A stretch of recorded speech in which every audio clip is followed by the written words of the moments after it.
Welcome to Cringe Club, the podcast that celebrates everything cringe. Now, today's is the final episode in this series, and it is possibly the cringiest yet. We might have even found our overall King of Cringe. Let me know what you think.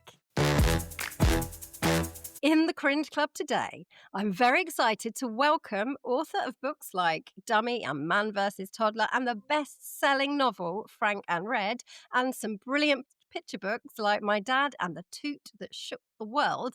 It is, of course, Matt Coyne. Welcome to the show, Matt. Thank you very much for having me on. I appreciate you letting me divulge all my trauma for your entertainment.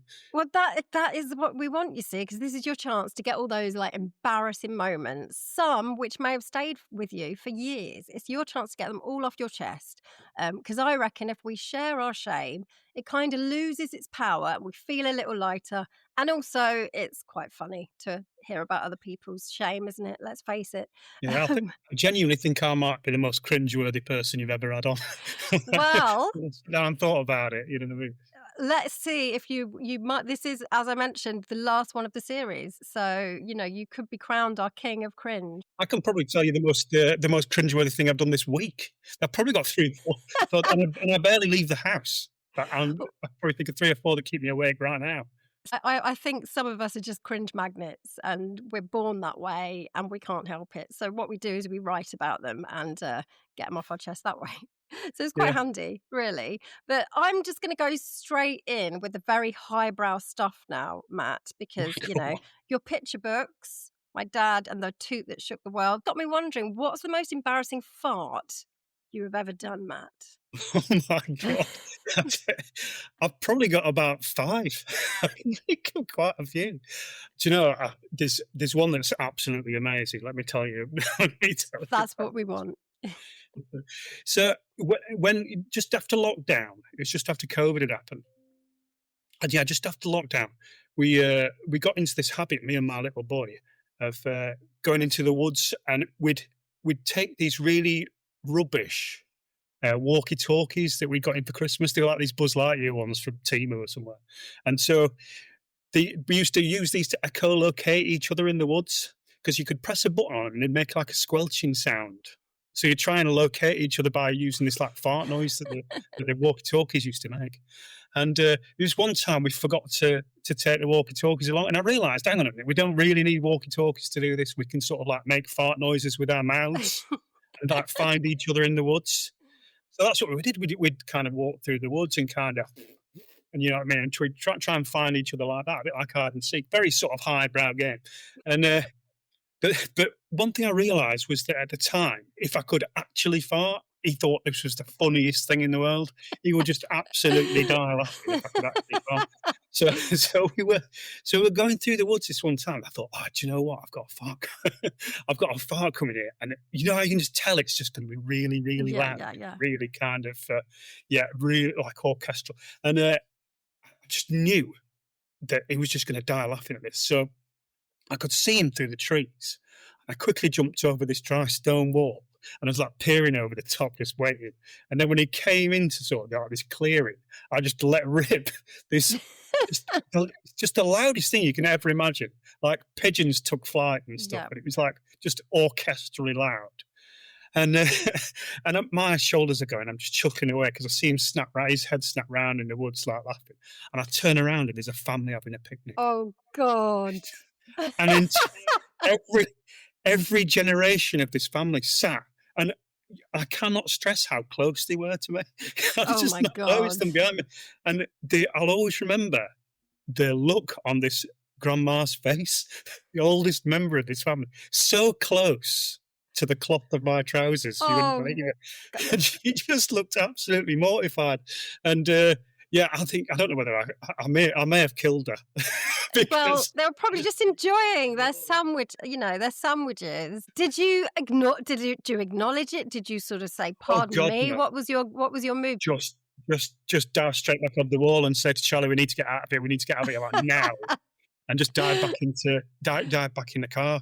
That is one that properly sort of keeps me awake. Actually. Oh my! Just see your face. I mean, and they went home and told everyone. That story is probably still going. I bet every time they have a family occasion, like, oh, guess what happened when we went on this picnic, sort of thing. Well, that's the thing. You have to see it from their point of view. It's interesting because the things that do keep you awake are imagining the other person's viewpoint. And I just go over that because from their point of view, just a random sort of 50-year-old bloke dived over a wall Yeah, and just fired yeah, on their nan. yeah, And then exactly. just bailed, instantly bailed. And so, yeah, that Yeah. sort of thing keeps me wide awake. Yeah. You didn't even do the grown-up thing of like, "Oh, pardon me," you just ran. I suppose it might have sounded even weirder if you tried to explain to them about this game with your son where you go and fart and you've been storing this one up because you knew Mhm. it would be funny. That would have actually been worse. Doesn't So sound believable, does it? I mean, yeah, especially when your child is nowhere to be seen as well. He's in the middle of the exactly. woods. I'm on my own from their point of view. It would sound like the weirdest excuse in the world instead of, "Oh, it just slipped out. Oh, yeah, I'm playing this game." I think probably all you could do was get out of there, But I that isn't think. that the worst thing, though. I think you say about being cringe magnets. I think one of the worst things is the way in which you react to the Yes. situation, and I think Yeah. that makes you more cringy. I was in my garden just over the summer, and I was picking sort of snails and slugs off of plants and tomatoes and things like that. Now our back fence backs onto like a really busy path where all the dog walkers go past, and I was just like getting snails up and like tossing them over the fence, and I hit this woman on the other side of the fence, right? This is what I mean about how you react to things. So she was really close, and I just tossed it up, and it hit her on the shoulder, and we both made eye contact. now, now the obvious thing to do is just to apologise, and say, Yeah, of I'm sorry, course. I was Yeah. just a bit. But no, I didn't do that. I just pretended I couldn't see her, and just kind of looked at the sky, and she just looked at me, and I looked at the sky until she left.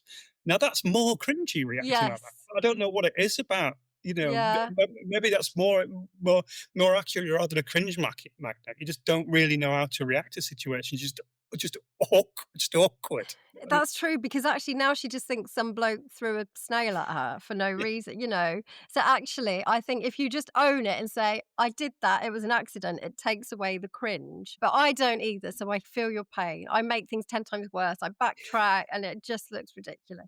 Well, it's worse when it's in your own back garden, and it's likely you're Yes. going to see that woman repeatedly, or like Yeah, in the village, like from now until the end of time. It's one of the reasons why I exactly. stay in all the time Well, because I do this sort of thing so often that I can't really run into anybody in town that's anymore. true. I I can't even think go to the charity shop now. Well, there's a not a charity shop, a charity drop off place around the corner oh, yeah. from us for a Barnsley Hospice, and I took some dog milk there once, like by accident, a bag of dog milk.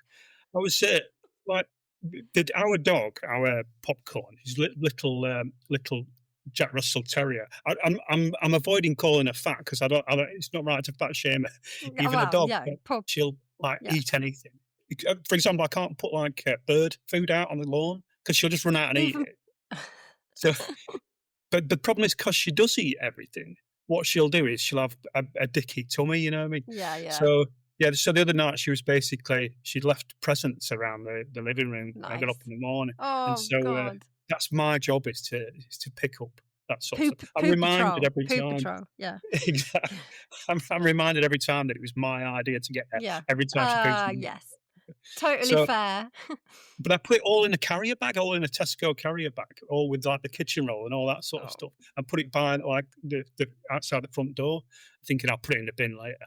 And but then Lynn's put like the charity shop bags out the Oh, front as well, no. and I just put it all in the all in the boot of the car, and then just took the dog milk to the charity shop, Oh, and bloody I mean I can't now go there either. This no. Just second. stay in I think it's safer to stay in the house.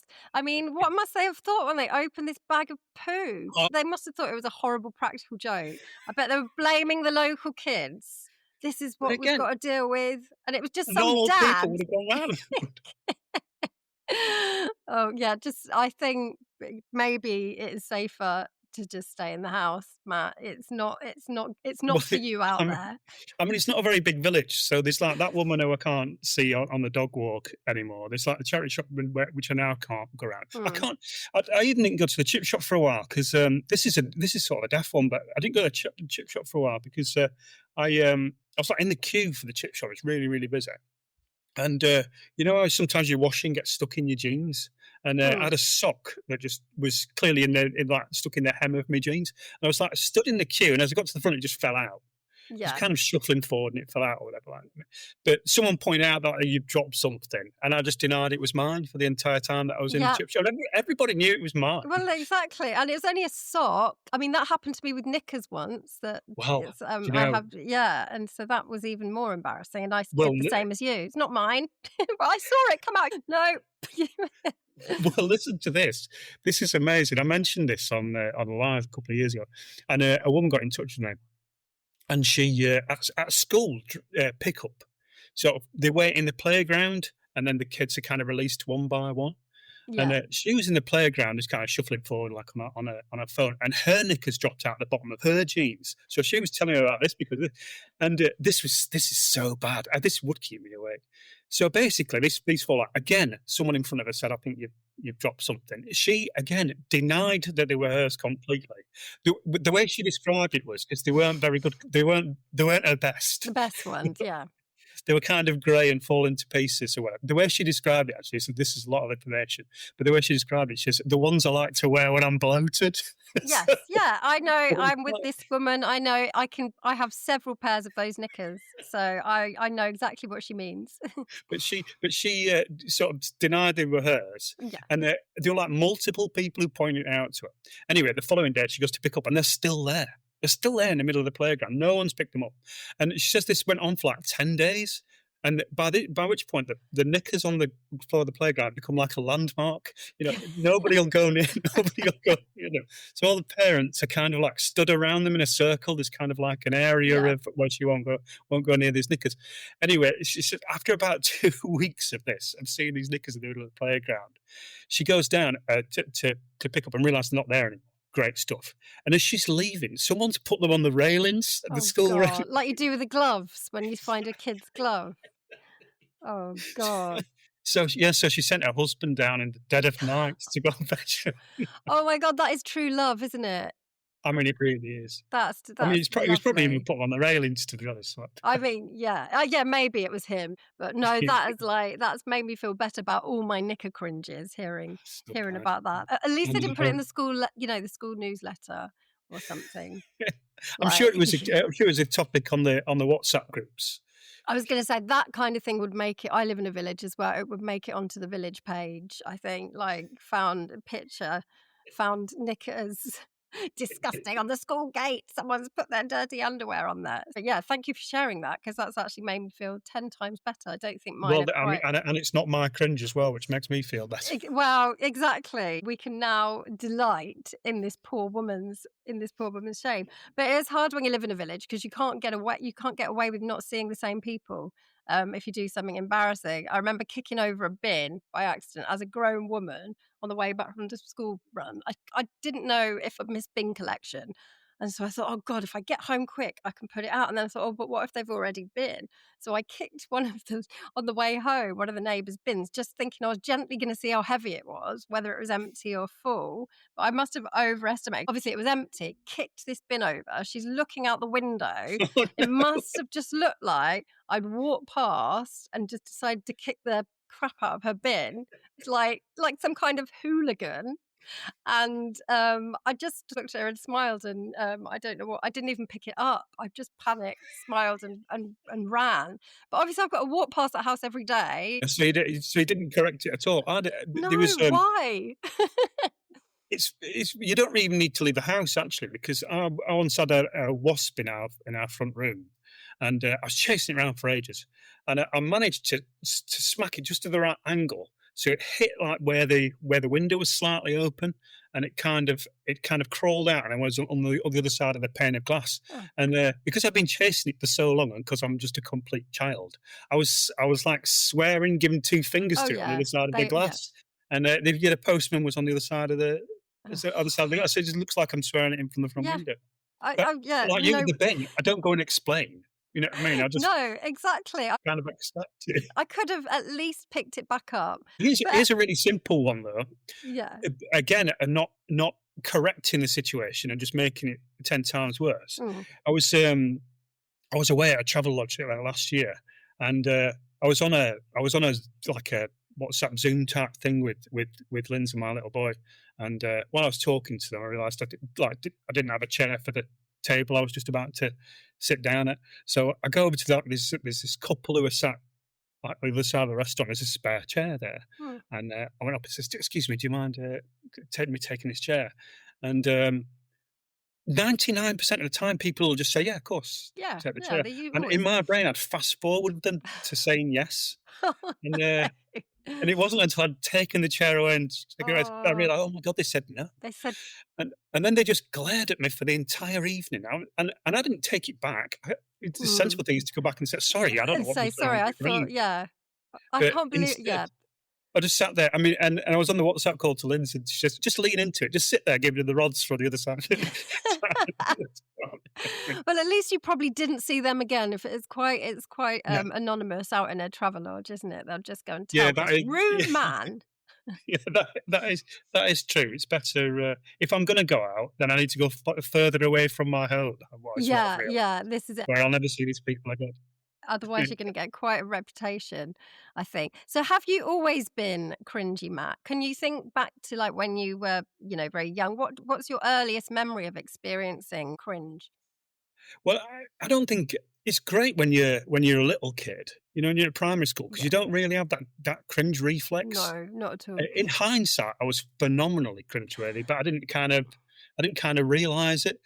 My dad was dead religious, super Catholic, super Irish Catholic, and he used to like send us to school in like proper Jesus sandals and shorts, right up till kind of secondary school, really. So that's clear. That's clearly That's not. That's cringeworthy, but I didn't cringe. realize it at the You time. don't, yeah. But he also used to. I'll tell you what I do look back on and think that's incredibly cringy. Is we used to go to the local Irish Catholic club, like a working men's club Yeah, yeah. connected to the church, and like on Friday or Saturday nights, he used to get me to sing Joseph and his Technicolor Dreamcoat Oh. to the to the assembled people in Yeah, yeah. this club. And it was soon realised that the people would give you like 10p and stuff for singing or whatever, and you'd be able to buy some Yeah. Wotsits or Poppets or whatever from behind the bar. And so I started to do it more and more. But my brother cottoned onto this as well, and he was 2 years older than me. But he was quite street, and Yeah, yeah. he was already at secondary school by this point. So he realised that he could make some money as well. So I used to sing Joseph and his Technicolor Dreamcoat while I used to body pop in the background. So, Amazing. so I'd be like, flash of drums, crash of blah, blah, blah, and he'd just be And doing he'd the be doing caterpillar that. at the Ivy.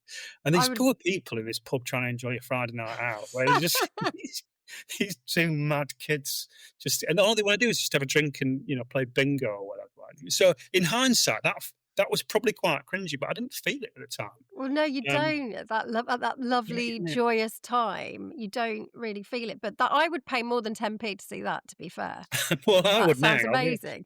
It'd be all over TikTok. That I'd be like a billion followers doing that. Yes, you were a TikToker before it was even a thing. It is nice that joyful time before you start feeling self-conscious. Yeah, I think, and it's only when I got to secondary school, really. Yeah. I had kind of forewarning of what secondary school was going to be like in terms of I needed to get my act together because my brother, like I say, was already there. So he'd come back and he was Yeah. quite, he'd want a pair of kickers and his Farrer and all that sort of stuff. And so I thought, right, I saw secondary school as kind of a reset point. You know what I Mm. mean? I can be cool now.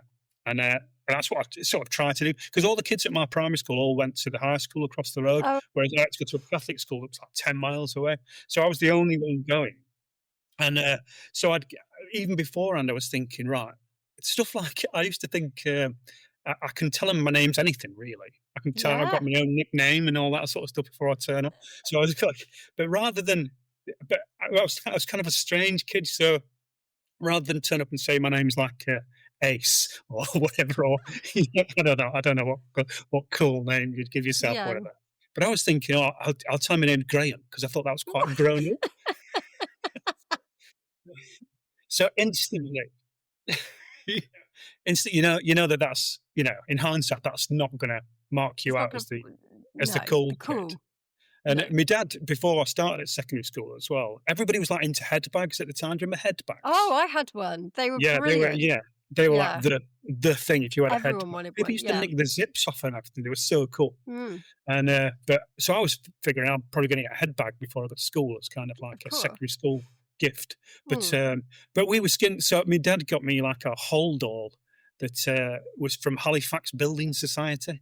So Oh, I turned nice. up on Oh, my first God. everybody's got head bags, and I had a Halifax Building Society. And, everybody like called me Halifax for like 2 weeks. Even like the teachers, even if like a chemistry teacher called me Lord Halifax when I wanted around with this bag. So my reset But point didn't really work out for me. Plus, I had like trainers, obviously, with a big thing. Is it I still a don't thing, trainers? well, the thing is you can just get my kids are really lucky because I can't afford the posh Nike Dunks or whatever, but you just get them on Vinted. No one knows Right? the Yeah, yeah, difference. So the kids yeah. today don't know how lucky they are. I spent years having to wear Nicks, which were like Oh a God, fake yeah. Nike that you got from Pound Stretcher. And at the time, I really thought it was going to scar me for life. So I feel your pain Oh, on the I Halifax. remember But Nick. you've, yeah, I've you well, know, I had worse actually. I had these two striped Adidas. Everybody used to call them Abidas, but they were like two. I don't even know what name they were, but they had two stripes. But I remember yes. Tippexing in an extra stripe. Oh That's no. so sad. That's so sad. God, that's just made it a lot more cringe than just having the cheap trainers. I know. Well, Um, it was like well, on Comic Relief Day. I think Comic Relief started the very first year was that when I was at senior school, early doors, and if you couldn't get hold of one of the noses because they were really kind of everybody was after a nose on that yeah, first day, yeah, and on Blue Peter the night before it had shown you how to make your own, and it was it's so bad. It was the bottom of an egg box, you know, the bit that holds the egg. It was yeah. essentially you cut that bit out and you paint it red Oh, and you put yes, some yeah. string on it. And I turned up on Comic Relief Day and I lasted probably 10 feet into the gates before I was just torn to shreds. But you know who went a step further with the red nose thing? I had Athena Kublanu, on here a few weeks ago, and she was telling me again couldn't get hold of the red nose. Her mum sent her in with like red lipstick, just went straight in on her nose. So you No, know, no, like, that's hope that makes you feel a bit better. that's so much worse. I could just take mine off and pretend I was taking my mick or Exactly. whatever, but I that's know. terrible. That is funny. The things our parents put us through. We So, wouldn't do it now. I think that's the thing about Charlie, my little boy. I thought when he was getting to the age he's now, like 10, I was mm, thinking I'd be making him cringe. But I've never had the period whereby I'm making him cringe. He's just making me look more cringeworthy. yeah. Kid's still Well, only born. he's 10, isn't he? He's 10. You give Yeah. give it a while. Is he still thinking you're quite cool at the moment and funny with your with your picnic farts? He likes to yeah, he likes to make me look daft in front of other people. He knows that Brilliant. I cringe at stuff, and I think he's still just at that age whereby he's not bothered. Yeah. I couldn't Oh, embarrass him brilliant. if I tried. I think, Yeah. which is great. But he'll go. So if we're late into school, so I'll take him to school, and if we're running a little bit late, his headmaster will be on the steps. Guarding the last stragglers in or whatever, and a Mm. number of times he's said, "Sorry, we're late. My dad's got constipation." Just and he does it all the time. Listen, Oh, I don't get love me wrong, I'm him. not regular. Yeah, but still, he does it because he finds it hilarious, and he would be right. That is hilarious. Oh god. Um, But he's done that since he was little though. He used to we were in Home Bargains once and the woman was on the till and just getting our shopping through and just out of the blue, he's only about 4 or 5 or something, but just out of the blue he just said, "My dad's poos are massive." And then he looked at her as though she didn't believe him and leaned in and just said, "Massive." And that's yes, he's been doing that a long time. My daughter went through a phase of just shouting "dad" at people, like, that weren't her dad when we were walking along town, and That's obviously great. we're like, "Daddy, daddy," at just these random men, and obviously if they're with their wives, they'd be like, "This is a Number of bit weird." relationships. Yeah. She's broken up. So, and I did used That's to great. think that I can't do anything with that. If I start trying to say anything, it's going to make us look like we are his secret family. So just So used did they to. did they have the same thing as me then, get to secondary school and kind of suddenly develop a, cringe reflex? Was that Yeah, I think so. Before that, they used to think I was hilarious. But That does now worse. they're either hiding it well or they just think everything I say or do is pretty ridiculous. I do worry that he'll go off to secondary school and that'll be a thing. But I was kind of because I was so awkward through secondary school. I think it's more when I look back on it now and think that it was Yeah. kind of cringe. I remember like when everybody was really into the fashions of Jason Donovan or whatever, Oh, and yeah. kind Did of you have curtains? The curtains, they were I did later on. Well, I went a step further. I shaved the okay. side of my head. Well, I went short pretty much all over, apart from 2 strands at the front. It was a very it's a I That was wasn't convinced. even I'm No, pretty it sure that wasn't. was never a It fashion. wasn't even a thing at all. No. I just got it in my head that this was gonna look great. Yeah. And yeah, the following day at school, I chopped them off at lunchtime because they looked completely disastrous. But I had one really, really positive thing like that though. As I say, all the kids were into kind of like those sorts of fashions, the Yeah, kind of the yeah. curtains, the kind of like faded jeans and all that sort of All stuff. denim, yeah, all Yeah, that. because everybody was into like Neighbours and Home and Away, and they were kind of like Massive, the yeah. young celebrities that were kind of releasing music and stuff at the time. And but I was really into Columbo, the detective I with the love swing. One Columbo, more, yeah. Columbo was great, but you wouldn't take fashion tips from Columbo, would you? Well, that's what I was doing. I was thinking, I used to watch Columbo and thinking that coat's great. I used to love that coat. So when everybody's doing that, I was trying to find Columbo's coat, and I found it in like a charity shop. And it was kind of like a Mac. I basically looked like a pervert, really. But it's like a floor length kind of beige Mac with the buttons like hidden and stuff. And I thought it was the coolest thing ever. And but I went into by this point, I think I'd started to just sort of like embrace it because I'm thinking, if I Yeah, like it, yeah. then I like it. Exactly. So I went into school with it like that, and it was like kind of couple of the usual people gave me a bit of grief about it, but then there was kind of like a begrudging. Do you know what? That looks quite cool. And then 2 or 3 weeks, all these Macs started appearing around school, and that started with me genuinely. And there's like this coolest kid in school. This guy called Byron Kawaja, and he had the coolest everything. And Yeah, yeah. when he turned up with a Mac, like a week later, I thought this is as good as high school gets. I'm a jock, In basically. fact, I bet you were still on a high from that. You peaked if you've done that at high school. Yeah, I've never reached those heights before, Oh my or God. since really. But I also had I used to carry around a wallet which had things that were important to me in it as well.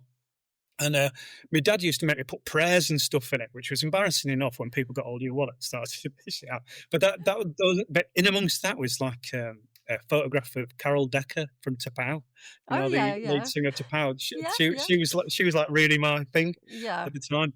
And yeah, I remember one of those kids who was like wearing a Mac. I thought, yeah, we're kind of mates now because you Yeah, kind yeah. of copied my Columbo fashion. The Mac gown, yeah. But he got hold of my wallet and pulled out Carol Decker from Tapau, and and everybody was sat in domestic science going, "Look at Coyne, he's carrying around a picture of his mum." Oh, It's not my mum. It's, when I explained it was Carol Decker from Tapau, that seemed worse somehow. Yeah, you built yourself up with this Columbo fashion and Yeah, then pulled yourself right back down there. Yeah, I know what you mean. So I think when you go up to big school, like I was the oldest sibling, so I didn't even have any older brothers and sisters to kind of warn me, don't be such a dork because I know. stuff like that doesn't go down well. Because at primary school, you can be a bit cringe and everyone thinks it's really brilliant. But It's yeah. it's it's whether that part of your personality survives through to college, where it's kind of like you then find yourself again. Do you know what I mean? Where you go, Yes. Did you go back to just embracing your cringe at college then, or I definitely did. I was kind of I was by this point. People always talk about nerds now, right? This gets my go. People say, "Oh, I'm a nerd," and that like and what they really mean is they've got like a Star Wars T-shirt or something. They didn't go through the pain of genuinely being into genuinely Dungeons and be yeah. Dragons when you were like 14, which is basically, it's kryptonite to girls straight away. You know what I mean? So you were, Yeah. so I was pretty much a disaster at that point, and I was really into. I had really long sort of hair like Jesus at the time. That wasn't my dad's influence. I just thought it looked cool, and I was really into cardigans and Oh, long hair, nice. and my I kind of looked like Jesus, but I was really really skinny at the time as well. So I was like I looked like Kate Moss after a nasty virus, basically, Right, but okay. but Jesus from the neck up.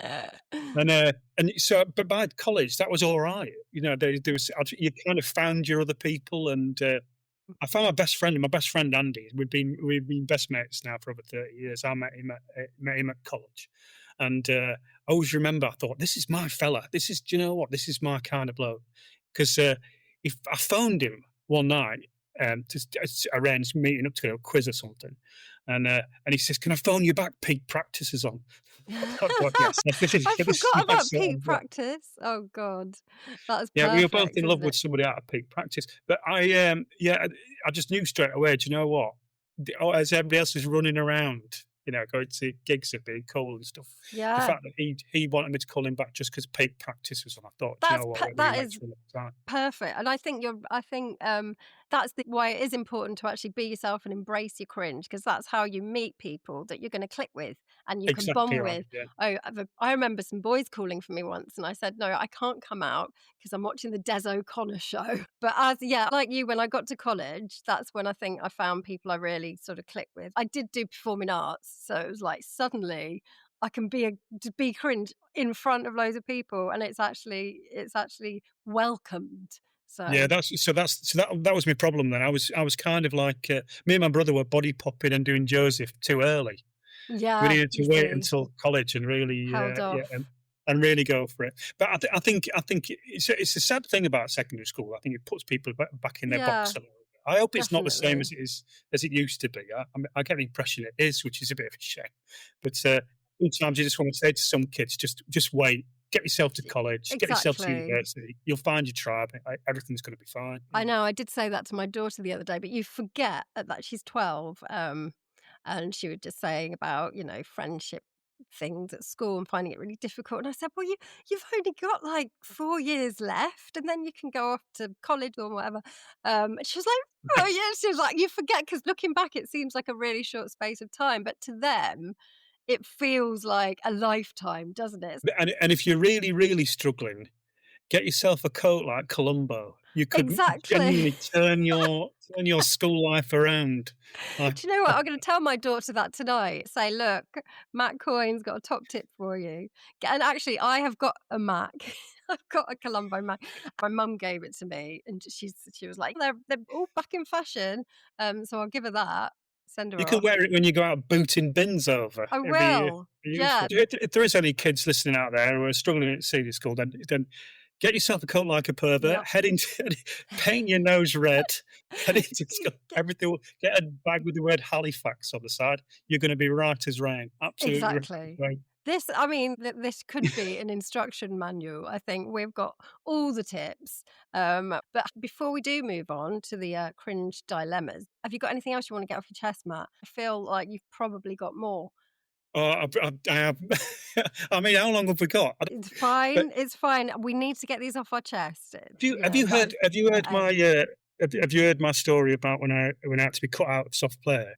The listeners may not have, so please do tell. Oh God!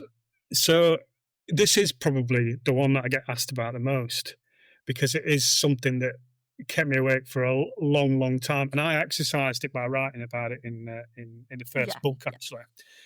But so when Charlie was really little, we went to Cheeky Monkeys soft play in Rotherham, and I was one of those kind of like helicopter parents, you know, kind of like to follow the kid throughout the entire Yeah, soft yeah. play. You know, some people will just literally sort of basketball yeet them into the netting or whatever. Like, well, I was one of these people who just had to follow him around and make sure that he didn't come to any danger and stuff.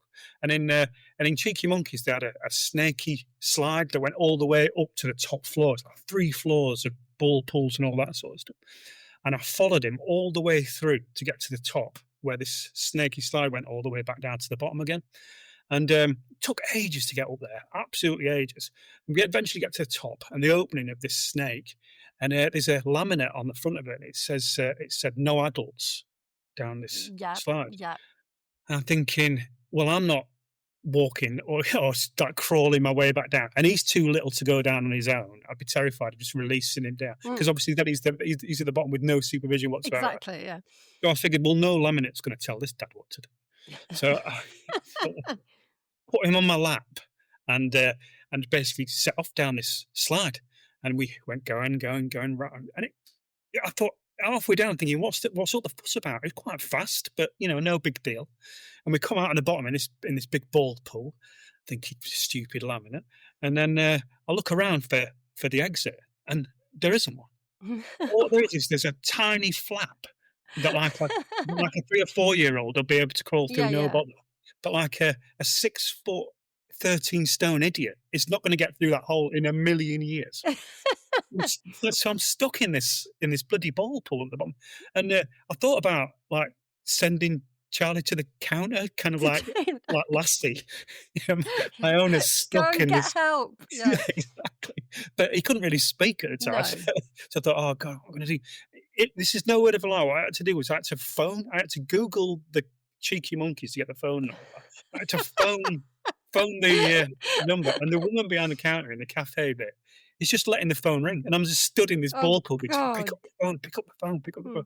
Eventually, she picks up the phone, and I had to say, if you look to your left, there's a fella waving at you with with a Thundercats t-shirt on, and he's stuck in the ball. She says, "You've come down the slide, haven't you?" I said, "Well, you need to get a sign or something because I wouldn't have come down otherwise." But yeah, with no joke whatsoever, they had to cut the cable ties to get me out. Oh God. Like those really really big people that used to be on the Springer, where they had to take the wall down at the side of our house to get to hospital. Did you have to pay for the damage, or had they No. taken Well, they didn't. responsibility that they didn't put enough signs up? Even though there was a sign that said no adults, you ignored that. Well, So. I could have sued them. But they were like people. I was terrified because they're people like filming it. Oh God, you've probably got on the internet. Thinking that's going to turn up on the internet or whatever, and they're just going to look at this idiot stuck in a. Well, it probably. The worst thing that ever happened to me at soft play, which was cringy and disgusting, is that it was my second child, so I was a bit more relaxed about, like you say, letting her go off doing her own thing a little bit. And next thing I know, I go over to the big pit of balls, and she's standing on the side, completely naked, dived into the balls. She's skinny dipping in the balls. I was like, what are you doing? What is going on? Just off her own back, she decided to strip off, like knickers and all, into this soft play. And if that wasn't embarrassing enough, I was trying to like scoop her up. I was like, right, come on, where's your clothes? Everyone's looking. And she just pointed into the balls. She'd lost all her clothing and everything in the balls. So I'm having to dive myself into these disgusting balls. And let me tell you, there are some disgusting things: half-sucked lollipops, old dummies, an old pull-up pant. It was horrendous. I never did find her underwear.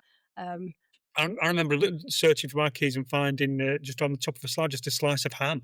Just a ham. Exactly. It's just, they are disgusting, those places. I'm so glad my children are past that phase, because that's definitely, it's a rite of passage as a parent, I think, to go to those places. But yeah, they're not. I remember Jonathan Ross saying that he found a used nappy just in the ball. Yeah, well, that was a pull-up pant I found in there. It's disgusting. What are people doing? It just made me think, how often do they wash all these balls?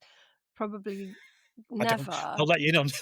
I don't think they do. I don't think they do wash the balls, do they? That's why they're basically, it's just full of conjunctivitis and chicken pox, basically. Yeah. I mean, a part of me was thinking it would probably feel quite nice to dive naked into those balls if it wasn't illegal, and it wouldn't look weird. You'd definitely be asked to leave. I know. But if I had one at home, I was thinking I can see her motivation. Probably feel quite nice. So, that is naked in the ball pool. It's that lass who's always booting the bins on our street. Yeah. Oh my God. I do need one of those Macs, don't I, to be easy. Definitely. take it off, dive right in, put it back on Yeah, again. yeah, that's my only other advice about the Columbo Mac. Don't wear them to soft play. Yeah. They're pulling the kids out like there's a shark in the water. Yeah, that's true. That's true. Right. Now we need to help some young people with their cringes because I think it's obvious we're veterans, cringe experts. So if we can, give a little bit back, I think we've already provided a lot of hot tips, actually. I'm But not sure about this that. All right. is an anonymous cringe dilemma that actually this is perfect for you. This is from at Secret Cringer. In a very quiet maths lesson, I accidentally let out a huge fart. It was obvious it was me as I went bright red. But to make things worse, afterwards, for some reason, I said, "Oh, stupid chair," as if anyone would believe that big explosion came from a chair. Now, everyone calls me the farter, rubbish nickname. What should I do? Hmm. The farter is a rubbish nickname for It somebody is, who's isn't it? That was my first thought. If you're going to give someone a nickname, at least make it witty or clever. You know? well, there was a kid at our school who was constantly, I don't know what the nice way of putting it is, but constantly filling his pants.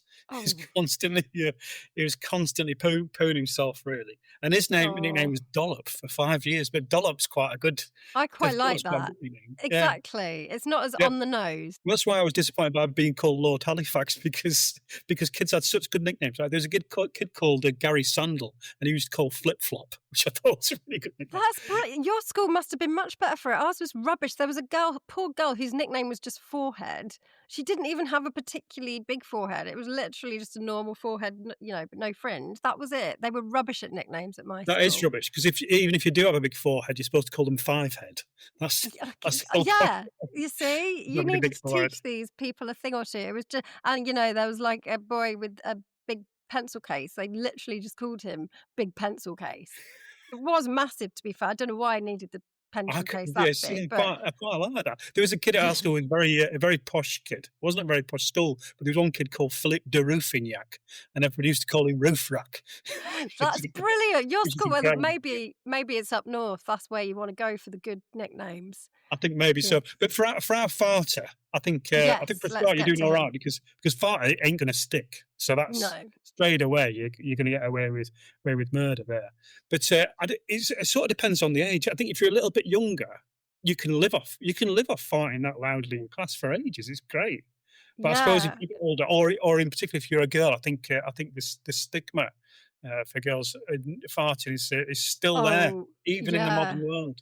I mean, I don't know because I only have daughters. Do you think by secondary boys are still farting loud and proud?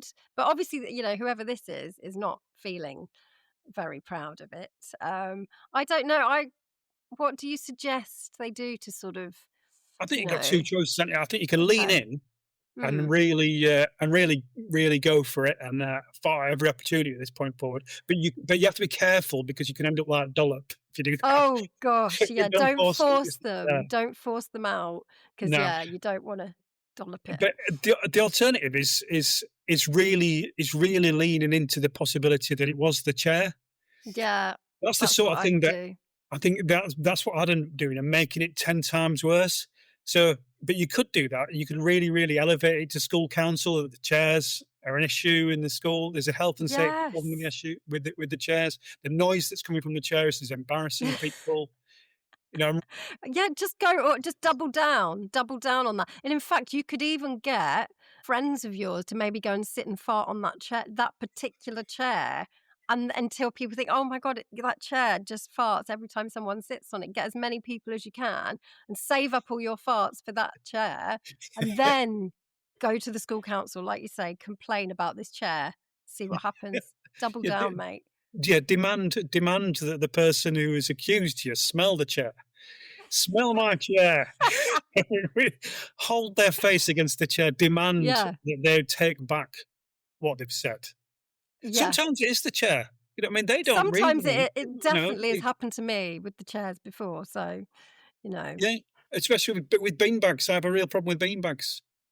We used to have a leather beanbag Oh, yeah, leather. in our book corner.